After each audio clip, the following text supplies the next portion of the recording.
So why do you think it is that we have sexism? Why do we have racism? Why is there xenophobia? My idea is that there's fear behind all of those things and the other isms as well. And scarcity, austerity, will drive all of those fears to a higher pitch. So if you are in the traditional majority and then there seems to be less and less of what you need, it isn't difficult for shysters to point you towards blaming other people who aren't really to blame. Propagandists will get you to believe that the reason you don't have as much money from the same amount of work is because there are now women in the workforce, or there are now black and brown people, more of them in the workforce, and that people from other countries are squeezing you out of your job. And with all of those people competing for work, it's easy for employers to lower the wages that they used to offer you, and then you're forced to take lower and lower wages. That whole line of reasoning is a very easy sell. The only problem with it is that it's not true. The shysters tell you what's going on from their agenda, which is to get everyone's work for hardly any money. If you really want to put your finger on the problem, you need to finger the shysters. And the shysters are either the oligarchs themselves or their paid flunkies. Scarcity is not the result of women or minorities or people from other countries entering the workforce. Scarcity is the result of the monopolists who have rewritten the rules of the game of Monopoly to favor them. Before that, maybe it was just the game of life, but now it has become the game of Monopoly. And if we want to fix this shit, we're going to have to oust the monopolists. I was out walking with my daughter in a nice neighborhood this morning, and we saw all of these Biden-Harris signs next to Black Lives Matter signs. And all of this is lovely if there's no scarcity. But if we vote for Joe Biden, we're not going to solve that problem of scarcity. If we vote for Joe Biden, we'll have more of what we've had with Bill Clinton, George W. Bush, and Barack Obama. Why don't I mention the Trumpster? I'll come to that point when I get to what global Trumpism is. Global Trumpism, according to the person who coined that phrase, is not thinking merely right Trumpism. He says there's also a left version of Trumpism, and we'll get to that.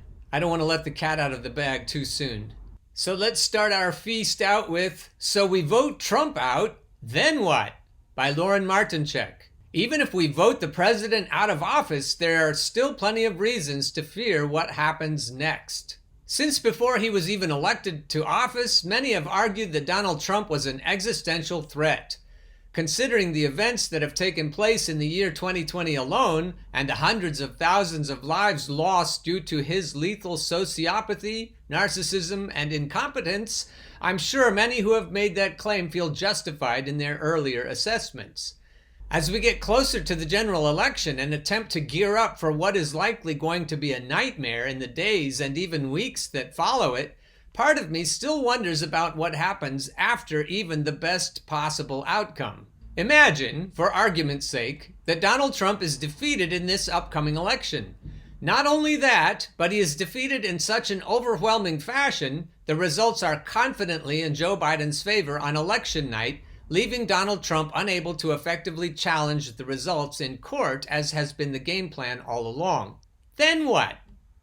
The battle would be won, but what about the war? Frankly, the conversation about the threat that Donald Trump poses in the short term is convenient and has consequently been drilled into the mindset of any rational human being who can acknowledge it. It's hard to ignore that as a nation, we've been so focused, and understandably so, on the reality that Donald Trump is willing to burn this nation to the ground for the preservation of his own power, that we're forgetting what will rise up out of the ashes he would leave in his wake. This is me talking. I have to say that's somewhat of a mixed metaphor there, Lauren. It's also somewhat hyperbolic, but we'll let that go for now.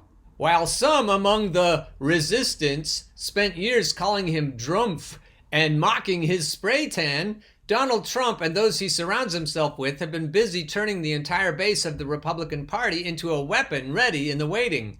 While pundits have readily discussed their fears that the president would not leave quietly since before he even took power, the idea of tens of millions of his followers ready to take their guns to the streets in his defense is a little bit more difficult to swallow. The president isn't an existential threat on his own. The thing is, you can vote out a man, but you can't vote out an ideology. And that's more foreshadowing for where we're going in a few minutes. As we dismiss Donald Trump as unintelligent, sociopathic, and incompetent, the fundamental truth behind those words hasn't stopped his ability to seamlessly intertwine a threat to his personal power with a threat not just to the nation, but the entire meticulously ingrained conservative worldview in the minds of his supporters. It hasn't stopped him from carefully nurturing a culture in which conservative white people in particular are willing to throw their own children to the wolves, putting them back in the classrooms and subjecting them to illness and even death from coronavirus, just to prove their allegiance to a billionaire whose only intention is to capitalize on stoking their grievances for his own personal gain. Trump supporter Kyle Rittenhouse murdered 2 Black Lives Matter protesters and injured a third, and currently finds himself sitting on $1 million worth of donated money for his legal defense. Those who donated to this cold-blooded killer were called freedom-loving Americans and the backbone of America. Is anyone honestly under the impression that an election will stop this? It's easy to identify Donald Trump as a threat. Identifying the underlying problems that led to his rise, like centuries of racism, white supremacy, increasing economic frustrations, income inequality, and the politicization of science, just to name a few, is even more critical. Fascism isn't just coming, it's here. The sooner we acknowledge that going to the ballot box is just the first in a long series of steps in what could be a decades-long fight to eradicate it, the better. So what I want you to take forward from this article into the next articles is the idea that Trumpism is something that will outlast Trump. And also remember in the introduction when I said that the fear of not having enough is also driving Trumpism. It's especially driving the misogyny, the racism, and the xenophobia. Yes, misogynists, xenophobes, and racists are assholes, but you have to admit that scarcity and austerity makes these problems even worse. Now along comes a political economist, Mark Blythe, to explain how the 2008 financial crisis led to political populism. I will link not only to this article, but also to the YouTube video where he explains all of this. How did the middle class end up in perpetual debt? Why is there no money for infrastructure or social programs, but there is for waging war? And what does all this have to do with Donald Trump or Brexit or climate change? If you're mystified about any of the above, then author and Brown University professor Mark Blythe can clarify things for you. He says it's helpful to use a computer metaphor to describe the economy. In his lecture at McMaster University as part of the school's Socrates project, Blythe compared capitalist economies to laptops, different makes, but similar in appearance. He argues these computers run just fine for a while, say about 30 years, but all the while there are bugs in the software that eventually cause the system to crash. Then you rebuild the hardware, fix the software, and reboot. System breakdown. That's what happened in the 1970s and 1980s when labor costs and inflation became a problem. The system rebuild included less powerful unions, more global trade, and central bankers who were put in charge of setting interest rates. But this new system generated bugs of its own, among them a runaway culture of lending and a lack of wage growth among the middle classes who did a lot more borrowing than they could afford. Blythe says this borrowing wasn't just driven by rampant consumerism. How do you get by when everybody tells you there's no inflation, yet the cost of everything that matters is actually going up? Education, healthcare, all that sort of stuff, Blythe said in his lecture. And the only way you can fill in the gap is to borrow more money. Cue the 2008 financial crisis. However, this time, Blythe says, there was no rebuild. Instead, the United States Federal Reserve led a bailout of the big banks, domestically and internationally. The rich got much richer, the middle class got perpetual low interest rates to keep carrying their debts, and the poor had their social programs cut in the name of austerity. Blythe contends this dynamic is what lit the fuse of global populism. The rise of leaders who appeal to public outrage, alienation, and lack of trust toward career politicians and traditional political parties. Your debts are too high, he said. You can't pay them off, but you can roll them over. They're not going to be eaten away by inflation, and the people who brought you here have zero credibility. Blythe compares populist leaders to rogue code writers hacking into the software of a system that was never properly rebuilt after the crisis of 2008. This is not necessarily a bad thing, especially if it strengthens democracies. Populism is now part of the furniture. It's already changed, so just get used to it. And let's remember historically that 100 years ago, the people who were populists then, the people that everyone was afraid of, became the established parties in many cases, Blythe told Ideas host Nala Ayed. So every now and again you have to have a little revolution, and that's what's happening now. Populism is springing up on the right and the left, said Blythe. The difficult choices that need to be made about climate change could come from a left-wing populist movement, not unlike the so-called Green New Deal proposed by younger American Democrats like Alexandria Ocasio-Cortez. Looking at how things may unfold in the not-too-distant future, Blythe speculates, right populism wins round one. But ultimately, left populism wins round two because left populism is the only one that takes climate change seriously, he concludes. Well, I don't know about you, dear listeners and viewers, but I think there's a hole in his argument. I think he's assuming that the world's citizens are rational enough and educated well enough to figure this out. But again, I'm getting ahead of myself. Here's another article by Lauren Martinchek. If everything was rational, we would have revolted by now. Understanding the scope of the trauma and pain that the American people have been subjected to. As I have said now countless times before, it feels as though with each passing week there is something new to add to the grim nature of the reality that the American people are currently facing in the wake of the coronavirus pandemic and the economic crisis it has ushered in along with it. I'm sure I'm not alone in getting the sense that the pain and trauma has become so widespread it's almost commonplace, as if it has just become another innate aspect of our lives that we have learned to accept. In all honesty, I'm not sure how else people could cope with the levels of pain and trauma without numbing themselves for the sake of their own mental health and sanity. And yet, one can't help acknowledging that given everything that we have been subjected to as a nation, if we were living in a period with any sense of rationality or logical outcomes and consequences, people would have revolted by now. To be clear, I do not make this point as a means through which to call for violent revolution. I do. I am not under the impression that the glorious revolution so many hope for wouldn't turn bloody, and I sincerely hope that we do not get to that point. Having said that, when considering everything that we have been living with over the past 7 months alone, it frankly seems incredible that it hasn't happened yet. Over 200,000 people are dead. 200,000 people are gone forever, dying alone in hospital beds, drowning in their own fluids, leaving millions of loved ones behind, not only to mourn their loss, but to deal with the added layer of grief that comes with knowing they couldn't even be there to hold their hand when they went. Granted, in the case of a global health pandemic in a nation the size of ours, tens of thousands of deaths are inevitable. But 150,000 of those lives were lost as a direct result of our government's unwillingness to do what is necessary to protect them, not because it couldn't. Every single day, 1,000 more graves are dug for the bodies lost as collateral damage, all for the sake of feeding our dying, end-stage capitalist empire's economy.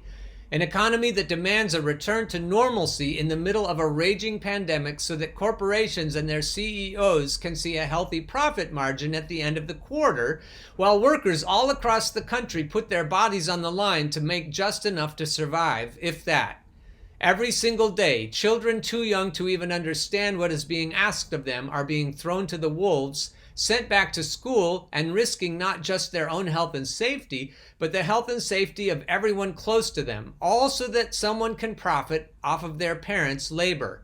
Meanwhile, lawmakers who call this the greatest nation on earth are actively working to make sure that insurance companies can deny these children who catch the virus healthcare coverage on the basis of a pre-existing condition.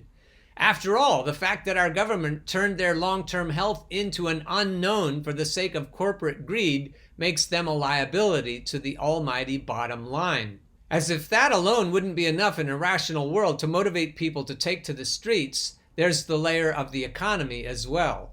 Through no fault of their own, tens of millions of people are now not able to put food on the table for their families, let alone make rent or mortgage payments.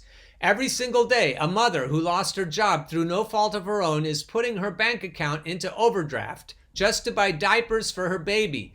If she is lucky enough to get another check from the government deposited into her account, the bank will make sure it goes to them first. At the same time, government, which has only just come to the realization that the single means-tested $1,200 check of our own money was not going to be enough to get people through this crisis, handed hundreds of billions of dollars over to corporations to bail them out after their artificially inflated stock prices tanked in the wake of the crisis. While 1 in 4 young adults contemplated suicide as the situation grows more and more dire, Jeff Bezos nearly doubled his wealth as a direct result of this pandemic. As more and more people in the richest nation on earth wonder how they'll pay for their next meal, our lawmakers went home to solicit high-dollar campaign contributions with their salaries still paid by the taxpayer. Well, technically speaking, their salaries were paid by the Federal Reserve Bank. If we lived in a period of time where logical conclusions could be expected, our legislators would be terrified to show their faces in public. If I'm being honest, I wish, from the very bottom of my heart, that they were, because that is exactly what callous sociopaths of the highest order, with the blood of hundreds of thousands of people on their hands, deserve. Today at work, my 106-year-old resident cried into my shoulder after a Zoom call with her children because she missed them so much. We are quite literally living in a failed state. A state that, as I have said before, failed not because it couldn't meet the needs of its people, but because it made the calculated decision that it simply was not going to. Instead, they have brought us to our knees, bombarding us with so much shock, awe, stress, and despair we can barely take a moment to breathe, let alone organize against them effectively. But just because they haven't been met with the rage yet doesn't mean they won't if something doesn't change. There are only so many times people can be kicked in the teeth and have their basic humanity denied before the ticking time bomb our government has actively created goes off.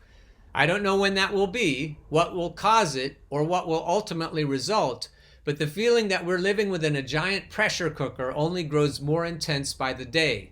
As the election approaches and the president has made it clear to the most militant amongst his supporters that they should be ready for violence in the aftermath, it seems as though we're rapidly approaching a moment that is going to shake this country to its core.